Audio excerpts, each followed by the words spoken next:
32 ইঞ্চি জেভিকো TV এখন মাত্র 15,000 টাকায়, সাথে পাচ্ছেন 3 বছরের প্যানেল ওয়ারেন্টি।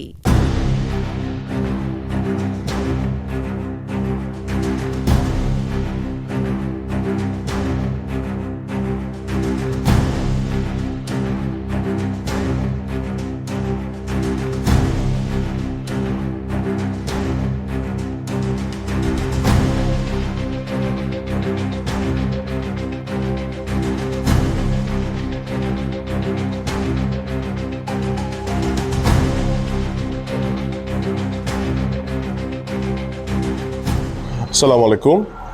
দেশের সার্বিক নিরাপত্তা ও আসন্ন জাতীয় নির্বাচন সামনে রেখে আইন শৃঙ্খলা পরিস্থিতি সমুন্নত রাখতে দায়িত্বপূর্ণ এলাকাসমূহে নিয়মিত অভিযান পরিচালনা করে আসছে বাংলাদেশ নৌবাহিনী।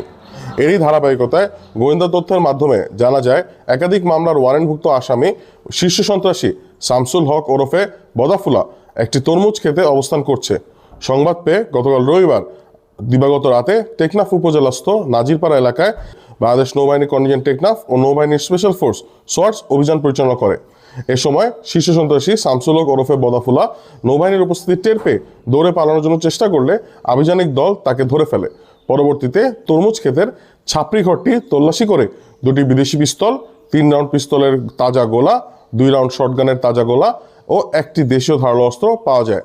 আটককৃত শীর্ষ সন্ত্রাসী শামসুল হক ওরফে বদাফুলা দীর্ঘদিন ধরে মাদক পাচার, জিম্মি করে অর্থ আদায় ও জোরপূর্বক জমি দখল সহ বিভিন্ন অপরাধমূলক কর্মকাণ্ডে জড়িত রয়েছে বলে জানা যায়। তার বিরুদ্ধে হত্যা, অস্ত্র মামলার পাশাপাশি টেকনাফ থানায় একাধিক মামলার গ্রেপ্তারি পরোয়ানা রয়েছে।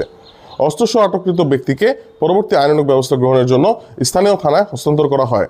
উল্লেখ্য, বর্তমান সরকারের নির্দেশনা বাস্তবায়নের লক্ষ্যে বাংলাদেশ নৌবাহিনী অপরাধ বিরোধী অভিযান চলমান রয়েছে।